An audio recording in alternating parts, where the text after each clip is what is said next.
Bonjour à tous, j'espère que vous allez bien. Je suis très contente de vous retrouver dans cette vidéo particulière puisque nous allons parler de Babelio. J'ai eu cette idée grâce à vous parce que vous avez été plusieurs à me poser des questions sous ma vidéo organisation ou alors quelques questions aussi en message privé parce que je vous expliquais beaucoup utiliser Babelio, oui et non, c'est-à-dire que j'utilise beaucoup Babelio, mais j'utilise peu de fonctionnalités par rapport à tout ce que Babelio peut proposer.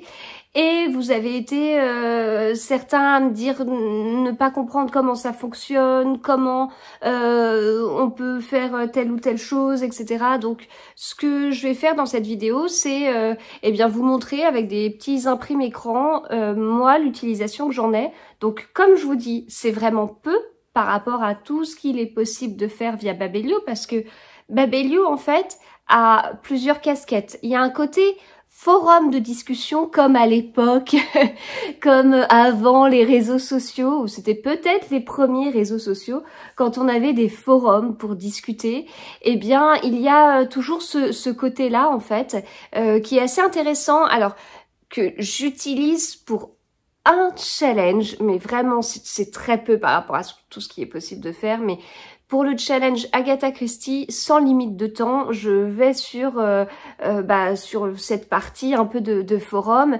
Et alors, le principe du challenge, c'est de lire et chroniquer tous les Agatha Christie sur Babelio. Donc, à chaque fois que j'ai une nouvelle critique à proposer, eh bien, je mets un petit message et les organisatrices ont un fichier Excel qu'elles nous partagent, dont le lien est accessible au tout début de la discussion. Et puis, elles tiennent les comptes. Donc, il y a dans le fichier Excel une ligne par titre d'Agatha Christie.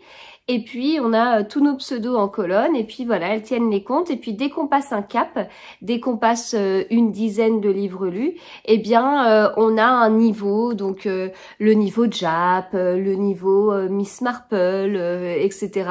Et je crois que le tout dernier, l'ultime, c'est le niveau Poirot. J'y suis pas encore. Voilà, donc ça, c'est très particulier.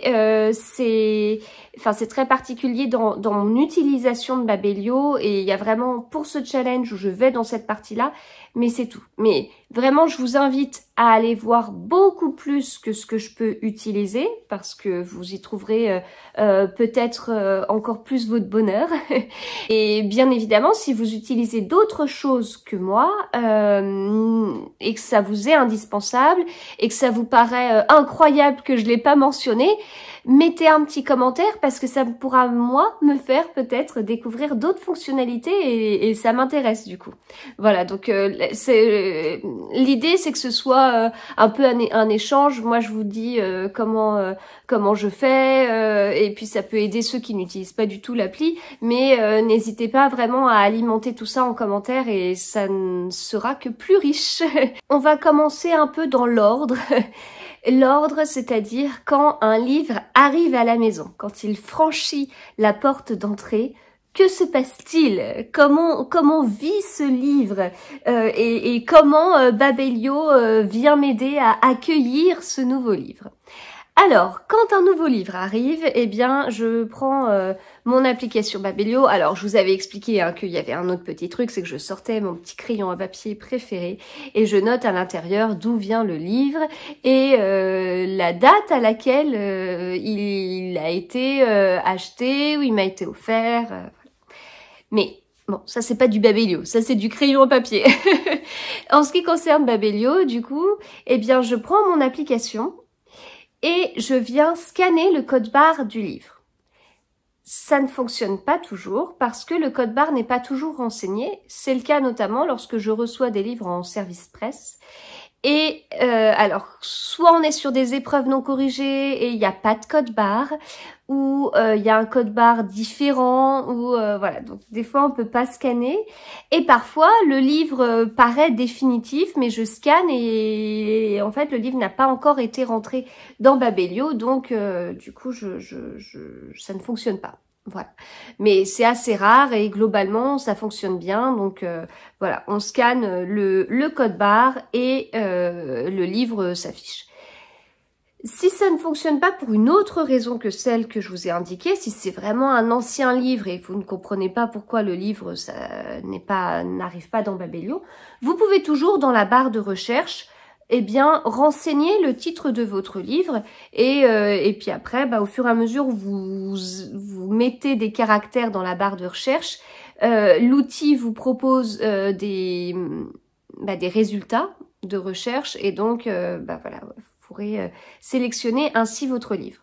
Quand vous entrez votre livre, il y a plusieurs états possibles. Donc déjà, vous pouvez l'ajouter à votre bibliothèque.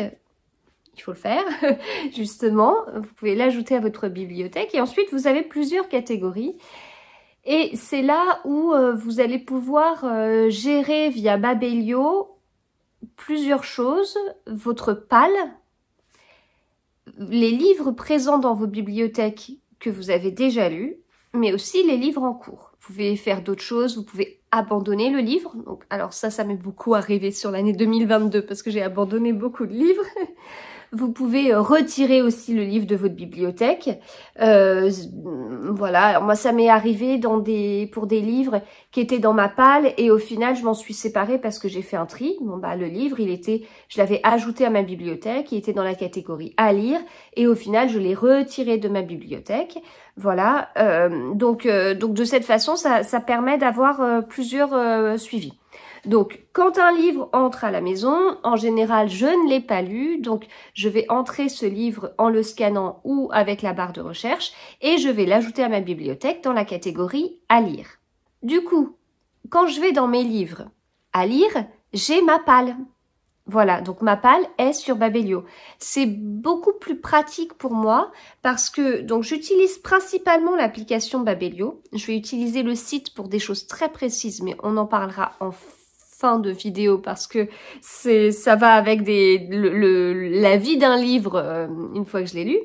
Mais j'ai tout le temps mon téléphone avec moi. J'ai beaucoup plus mon téléphone avec moi que ce que je peux avoir mon ordinateur avec moi, que ce que je peux avoir un carnet, un crayon à côté de moi. Et donc, c'est pour moi plus facile d'avoir ma palle sur mon téléphone et au final, j'ai choisi l'application Babelio que de l'avoir sur l'ordinateur ou sur un carnet. Et quand on est comme ça sur des suivis, pour moi, faut pas que je perde de temps, en fait. L'idée, c'est que ça m'apporte du temps, c'est-à-dire que si je veux savoir combien j'ai de livres dans ma palle, il suffit que j'aille sur mon application et je vois le chiffre direct. J'ai pas besoin de recompter à chaque fois combien j'ai de livres dans ma palle. Voilà. Ça me permet de voir très vite, parce que en fait, je peux faire une recherche au sein de la catégorie à lire et ça peut me permettre, si je sais que je vais voir un auteur ou juste je peux faire la recherche par auteur ou la recherche du titre et je peux me dire tiens, en fait je n'ai que les tomes 1 et 2, ça peut être intéressant d'avoir le tome 3. Enfin voilà, ça me permet aussi des petites choses comme ça et partout que je sois chez moi forcément, mais que je sois en salon, que je sois dans un train pour aller à un salon, que je sois en librairie, j'ai tout sous la main puisque j'ai tout sur mon téléphone. Bien évidemment, si je suis à la maison, je pourrais très bien regarder dans ma palle, surtout que maintenant vous savez, puisque j'avais fait une vidéo dédiée il y a pas très longtemps, que ma palle est rangée par ordre alphabétique d'auteur, donc je peux trouver très vite les livres de tel auteur que j'ai et voilà, et en déduire ceux que je n'ai pas. Mais c'est assez pratique pour moi. Donc voilà, ça me permet de gérer ma palle et de l'avoir tout le temps sous la main si besoin. Hein. On est d'accord, mais j'en ai besoin. Ensuite, les livres de la palle, ils sont à un moment donné destinés à sortir de la palle pour être en cours, être lus. Quand c'est comme ça, quand j'ai décidé de lire un livre et quand je commence un livre, et je le fais systématiquement, je prends le livre de ma palle, je le pose sur le canapé ou sur ma table basse, physiquement, et donc virtuellement sur Babelio, je prends un livre qui est dans la catégorie à lire, je le retrouve, alors soit c'est quelque chose que j'ai scanné récemment, donc je le vois dès que j'affiche ma catégorie à lire, soit c'est un peu plus ancien et dans ces cas-là, je fais ma recherche. Je recherche mon livre, j'appuie sur la fiche du livre qui est dans la catégorie à lire et donc je passe ce livre dans la catégorie en cours. En plus de passer ce livre dans cette catégorie-là, j'indique en dessous la date de début de lecture. Voilà. Et donc, il a changé d'état. Et donc, si je retourne dans mes livres, eh bien, dans la catégorie à lire, j'ai un livre de moins. J'ai sorti un livre de ma palle. Et dans la catégorie en cours, eh ben, j'ai un livre de plus. Voilà. Celui que je lis. Alors, dans ma catégorie en cours, j'ai plusieurs livres parce que j'ai mes livres papier. Mon livre papier, je lis un livre par un livre, ce qui n'était pas le cas il y a quelques temps, mais plus je lis vite et plus j'aime avoir qu'un seul livre en cours. J'ai un livre audio en cours, mais j'ai des livres aussi au long cours, c'est le cas de le dire, des livres où je vais lire une page de temps en temps. Alors c'était le principe, au final je les trouve un peu abandonnés comme lecture, mais voilà, je ne désespère pas, c'est pas des livres qui nécessitent un suivi incroyable. Donc, dans ma catégorie en cours, j'ai plusieurs livres, mais il faut savoir que le livre en cours papier, vraiment le principal, il n'y en a qu'un à chaque fois, un par un. Voilà, donc ça me permet comme ça de gérer ma palle, de gérer les livres en cours et à l'avenir de gérer les livres lus parce que vous voyez, je prépare le terrain. Je sors mon livre de la palle, il passe en cours et quand il passe en cours, eh bien j'indique le début de lecture. Ça, c'est assez important comme information pour la suite. Et la suite d'un livre en cours, eh bien, c'est de passer dans l'état livre lu. Donc, une fois que j'ai terminé mon livre, et c'est automatique, parce que je vous l'ai dit récemment, j'enchaîne les livres. Voilà, alors, hier soir, j'ai fini un livre à 23h35, j'ai pas entamé un livre à cette heure-là. On est d'accord. Mais si j'avais fini mon livre à 21h32, eh bien, à 21h32, j'aurais pris mon application, j'aurais indiqué que le livre que j'étais en train de lire, je l'ai terminé, et j'aurais pris dans la foulée un nouveau livre, et j'aurais indiqué dans l'application que j'étais que je sortais un livre de ma palle et que je le passais en cours avec telle date de début de lecture. Voilà. Donc j'enchaîne et la pause entre deux livres, c'est les quelques minutes qui vont me faire utiliser l'application Babelio. Je vais ouvrir l'application Babelio et puis comme je vous dis, je vais faire tout ça. Concrètement, je retourne dans la catégorie mes livres, je vais dans le statut en cours, je prends le livre que je viens de finir, j'appuie sur sa fiche, je change le statut du livre et au passage, je n'oublie pas d'indiquer la date de fin de lecture. Alors, Babelio va vous dire, waouh, vous avez lu ce livre, enfin, il dit pas waouh, il dit, votre livre a été lu en 2 jours ou quelque chose comme ça. Ok, je m'en fiche de savoir ça. Enfin, si je lis un livre dans la journée, il va me dire que c'était 0 jour et tout. Je m'en fiche, c'est pas cette information-là ne m'est pas utile. Bon, déjà, parce que j'ai un planning de lecture sur Excel à côté, je sais qu'il y a des livres que je vais caser sur 1 jour, 2 jours, 3 jours, 4 jours, voilà. Mais c'est pour autre chose que je vais avoir besoin de ça. Parce que déjà, mon livre est catégorisé comme lu. Et comme j'ai donné une date de début et une date de fin, du coup, Babelio va réutiliser ces informations pour affecter ma lecture à 1 mois et affecter ma lecture plus globalement à 1 année. Parce que ce que j'aime sur Babelio et sur l'application Babelio, l'application et le site sont un petit peu différents, mais ce que j'apprécie notamment, ce sont les petites statistiques qu'on peut trouver sur notre profil. Babelio nous propose de nous donner un objectif de lecture. Alors c'est un petit challenge, c'est un petit jeu. Voilà, moi je le prends comme ça, il n'y a pas d'obligation. Je sais que ça peut choquer certains, je le sais parce que je m'étais retrouvée dans un groupe de travail organisé par Babelio pour échanger sur les fonctionnalités qu'on utilisait sur l'application. Et quelqu'un expliquait que voilà, pour lui c'était très stressant de voir cet objectif et qu'il ne comprenait pas l'intérêt. Et de mon côté, j'ai un intérêt, mais voilà, ça reste de la passion, ça reste des choses rigolotes, et c'est voir comment on peut plus être encore plus je sais pas comment dire, concerné par notre passion quelque part. Comment est-ce qu'on peut encore plus faire notre passion avec ce petit objectif? Voilà. Donc j'ai rentré un petit objectif pour l'année 2023 de nombre de livres à lire. Et puis, grâce aux informations que j'ai pu entrer sur les livres lus, Babelio va me faire un petit histogramme avec chaque mois le nombre de livres que j'ai lus. Donc ça, c'est assez intéressant parce que moi, quand je fais mon petit bilan sur Instagram, ça me permet très vite de voir le nombre de livres que j'ai lus. Si je veux le détail, je vais plutôt utiliser le site, mais je vous expliquerai après comment. Donc, on a ces petites barres, en fait, ces petits histogrammes par année. Donc là, comme on est passé en 2023, eh bien, je remplis que la partie 2023. Et du coup, bah, on voit avec notre petit histogramme, eh bien, combien de livres on lit dans le mois. Et puis, on a une courbe qui va cumuler tous les livres dans le mois et avec comme ligne de mire l'objectif qu'on a indiqué comme petit challenge sur l'année. Et puis, il y a un petit décompte nous disant il reste tant de livres à lire dans l'année. Ça correspond à, en moyenne, tant de livres par mois. Voilà. Donc, alors, c'est très simple, hein. On est sur des maths, je sais pas à quel niveau, niveau primaire, sans souci.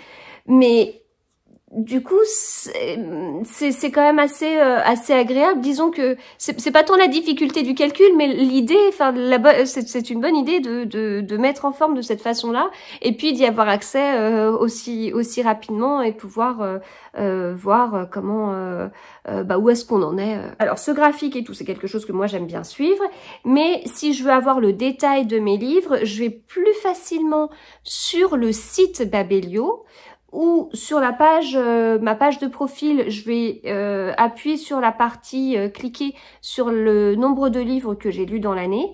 Et là, j'ai je sais pas comment dire, des cases, des blocs par mois. Alors, année par année, puis mois par mois. Et en fait, dans les blocs, il y a toutes les vignettes, toutes les petite couverture des livres que j'ai lus.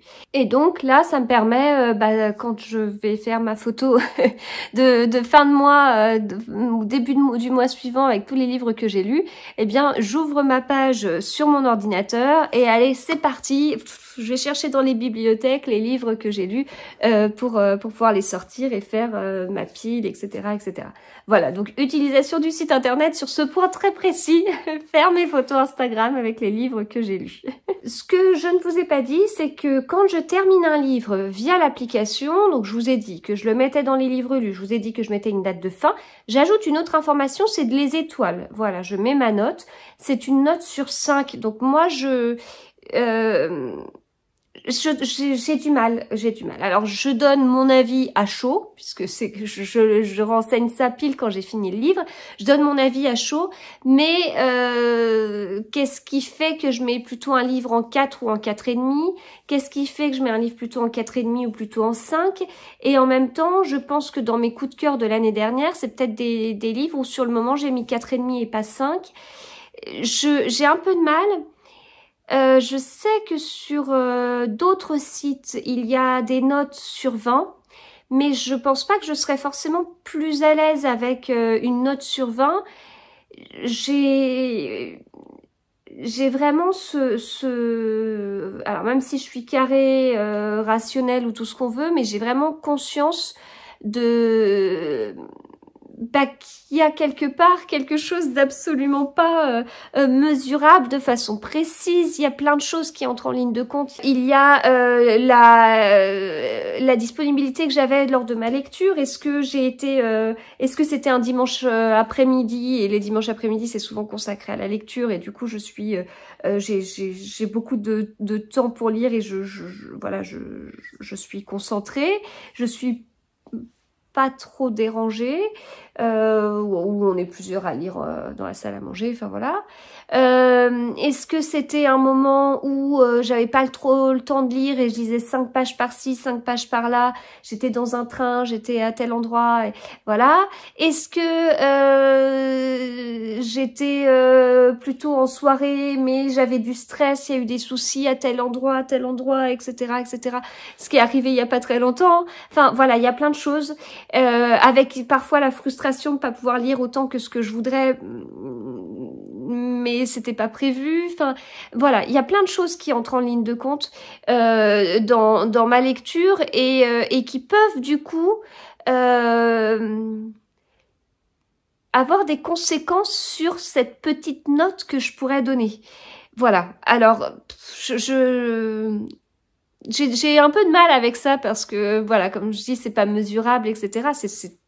C'est même pas subjectif, c'est même au-delà. Subjectif, je me dis, à la limite, ça va être deux personnes différentes, vont avoir un avis différent pour des raisons, voilà, parfois difficilement exprimables ou difficilement... bon, c'est propre à chacun. Mais là, c'est vraiment une même personne, selon le moment où on lit le livre, on peut ne pas mettre la même note. Et pour aller au-delà, et alors là, du coup, on rejoint vraiment enfin, presque une déformation professionnelle, mais pour pouvoir donner une note, quelque part, il faut noter tous les livres de la même façon pour que ce soit vraiment objectif. Et pour noter tous les livres de la même façon, il faudrait lire tous les livres dans la même condition. Je sais pas, lire que les livres les lundis et mardis, et des lundis et mardis semblables, etc., avec le même temps de disponibilité, avec commencer dans les mêmes conditions, c'est-à-dire presque avec le même livre lu avant, parce que le livre qu'on a lu avant peut avoir un impact. Et voilà, et c'est très difficile au final d'enlever tous les impacts possibles sur un avis. Alors, quand je dis un avis, c'est vraiment sur le côté note, parce qu'on va résumer tout ça en un chiffre qu'on va mettre sur 5, et il y a beaucoup. Alors, c'est là où c'est très intéressant d'écrire une critique, de rédiger notre avis, qui va peut-être nuancé et qui sera au final plus fiable dans le sens où il décrira davantage notre avis, peut-être nos attentes, peut-être ce qui nous a ennuyé, peut-être la raison pour laquelle on mettra pas 5 mais seulement 4,5. Alors 4,5 c'est très bien, mais voilà. Et donc du coup, cette rédaction d'avis, moi c'est quelque chose que je fais sur Instagram. Donc je mets une photo, je mets mon avis et je poste. Je vais récupérer cet avis à certains moments, c'est absolument pas régulier, pour le mettre sur Babelio. Et là, je passe par l'ordinateur. Donc, je vais ouvrir sur un navigateur différents onglets avec mes derniers avis postés sur Instagram. Et c'est pas régulier, mais je fais ça tous les 1 mois, 2 mois sur Babelio. Et puis, je fais des copier-coller. Voilà, c'est pas très très amusant, mais je fais des copier-coller. Alors, il y a plusieurs intérêts à ça, parce qu'il y a toujours un intérêt, sinon je ne le ferai pas. Je ne perdrai pas du temps à faire quelque chose qui ne me sert pas. Enfin, qui ne me sert pas, c'est pas que ça me sert, mais l'intérêt que j'y vois en tout cas, c'est que Babelio peut avoir une autre visibilité qu'Instagram et peut permettre une autre visibilité au livre, hein, je parle bien du livre, que ce qu'il peut y avoir sur Instagram. Voilà, je pourrais pas dire, je n'ai pas mesuré l'audience entre une critique sur Babelio, une critique sur Instagram, mais je pense pas forcément à l'audience, mais aussi au profil peut-être des personnes. On va pas forcément toucher les mêmes personnes. Donc ça veut dire que si on a beaucoup aimé un livre, on va le mettre sur Instagram, ça touchera peut-être un certain profil. Et si on met l'avis sur Babelio, ça touchera aussi un autre profil. Et quand on est amoureux de la lecture et qu'on a bien aimé un livre, on a envie de le dire au monde entier. Donc, enfin surtout si on trouve qu'un livre mériterait vraiment d'être lu, d'être plus lu que ce qu'il est et tout ça, et ben voilà, ça peut avoir cet avantage. Quand il y a des sorties de livres, voilà, ça je ne le fais pas bien, mais quand il y a des livres qui sortent, notamment au mois de janvier, il y a eu pas mal de sorties, et j'ai posté mon avis les jours de sortie sur Instagram, je l'ai pas du tout fait sur Babelio. C'est dommage parce que ça peut être une action avant de passer à l'achat pour certains, d'aller récolter différentes critiques. Puis en fait, l'avantage de Babelio, c'est que vous allez sur un livre, vous voyez la note moyenne. Alors bizarrement, j'accorde de l'importance à la note moyenne donnée au livre. C'est très bien fait parce que il y a écrit la note moyenne et le nombre de lecteurs. Donc ça permet comment dire, de tempérer un peu la moyenne, enfin d'accorder de la valeur. Si la moyenne du livre, voilà, c'est un livre tout récent ou un auteur vous contacte pour vous envoyer son livre et vous ne le connaissez pas, vous allez sur Babelio, vous allez regarder, la note elle est de 5 sur 5 et il y a eu 2 lecteurs. Ça vous donnera pas une grande indication en fait sur l'avis global du livre. Ça vous dira juste que bon, il y a 2 personnes qui ont bien aimé, ok. Donc sur ça, vaut mieux se fier au résumé du livre, à la 4e de couverture. Mais si on est sur des livres genre, ça peut arriver avec des Tillier, avec des Bernard Minier, où on a plusieurs centaines de lecteurs, parfois plus de 1000 lecteurs. Enfin c'est arrivé avec Robe de mariée de Pierre Lemaitre qui est sorti il y a très longtemps et qui a eu un succès incroyable. Il y a énormément de lecteurs et du coup la note moyenne pour moi a plus de valeur. Donc voilà, je fais en masse des copier-coller d'avis sur Babelio et à ce moment-là, eh bien en général dans la journée, j'ai plein de notifications de personnes qui ont aimé l'avis, etc., etc. Mais voilà, c'est moi qui m'organise plutôt mal et qui ne fait pas ça automatiquement, mais en masse. Dans les autres utilisations que je peux avoir de l'application Babelio, et après je pense qu'on aura vraiment bien fait le tour, il y a les citations. Alors moi je suis quelqu'un qui note ses citations mais depuis que je lis presque hein, donc j'ai eu plusieurs périodes, les périodes où je cochais la page. Maintenant je ne pourrais plus je ne pourrais plus cocher autant de pages, enfin vraiment faire un petit pli sur mon livre, voilà. Parfois je cochais la page et au crayon à papier je mettais un petit trait à côté des lignes concernées par la citation. Donc bon, ça veut dire que j'écris dans mon livre, je plie des pages de mon livre, mais en même temps, c'est très facile à retrouver. Vous avez cet avantage-là. Je crois que des fois, j'ai juste mis des traits au crayon sans cocher la page. Bon, mais avec l'application Babelio, ça m'a été très très utile parce que j'ai pu mettre mes citations directement dans l'application. Alors, au début, alors moi je suis sur Babelio depuis début mars 2020. Ne voyez pas de lien avec le confinement parce que j'ai fait ça avant, tout début mars. Voilà, on ne nous avait pas encore annoncé qu'il y aurait un confinement. Et c'est là que je me suis dit, tiens, si je scannais tous les livres de mes bibliothèques, tous, et que je les mettais dans Babelio pour pouvoir... eh bien, savoir combien on a de livres à la maison. C'était mon premier intérêt, si vous voulez. Chose que j'ai abandonnée parce que même si j'entre tous les livres dans ma palle régulièrement, les bibliothèques de la salle à manger, je ne suis pas la seule à les utiliser. Et vous voyez ici des livres grisés, c'est de la fantaisie et c'est mon mari qui lit ça. Donc on se partage les bibliothèques et on n'a pas tant de livres communs que ça. On en a, mais pas tant que ça.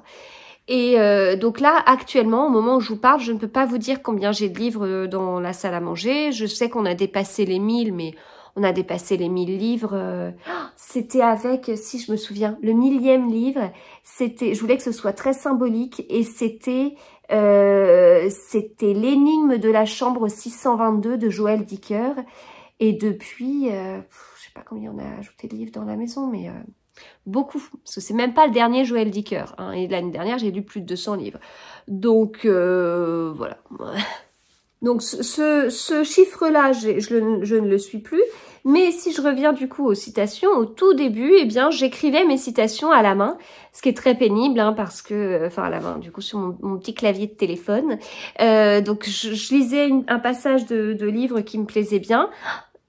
Top, j'ouvrais l'application, j'allais sur le livre, dans la partie citation, et là j'écrivais et je recopiais, ce qui m'agaçait un petit peu. Donc à cause de ça, je pense que j'ai pas noté toutes les citations que j'aurais aimées, mais c'est pas grave, j'en ai quand même écrit beaucoup.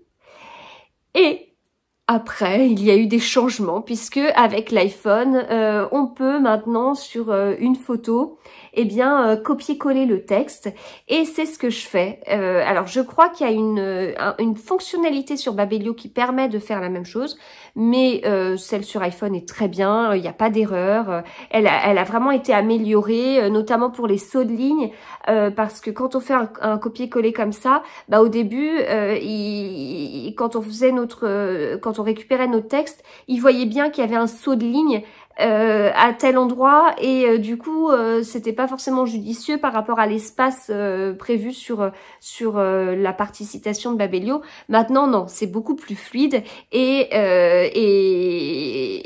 au final il y a plus ces histoires de saut de ligne. Mais voilà, donc ce que je fais, c'est que je prends mon téléphone, je le mets sur un livre, j'attends 2 secondes, on me propose, il y a le petit truc de ligne en bas qui me dit tiens récupère du texte. Je récupère du texte, je fais mon copier et je vais dans l'application, dans la partie citation et je fais mon coller. Voilà, c'est top. Donc maintenant, j'en use et j'en abuse et je le fais avec grand plaisir parce que ça me prend 3 secondes et j'aime bien revenir sur ces citations.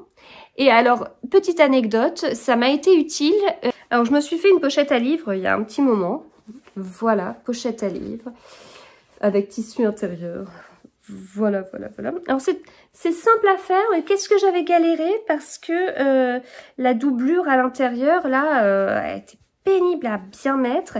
Et puis au final, je la trouve pas si moelleuse. Enfin, ça fait partie des choses que je sais faire moi-même et que je vais maintenant acheter parce que je me suis pas du tout amusée à le faire. Mais bon, bref, donc tissu que j'avais acheté à Mondial Tissu.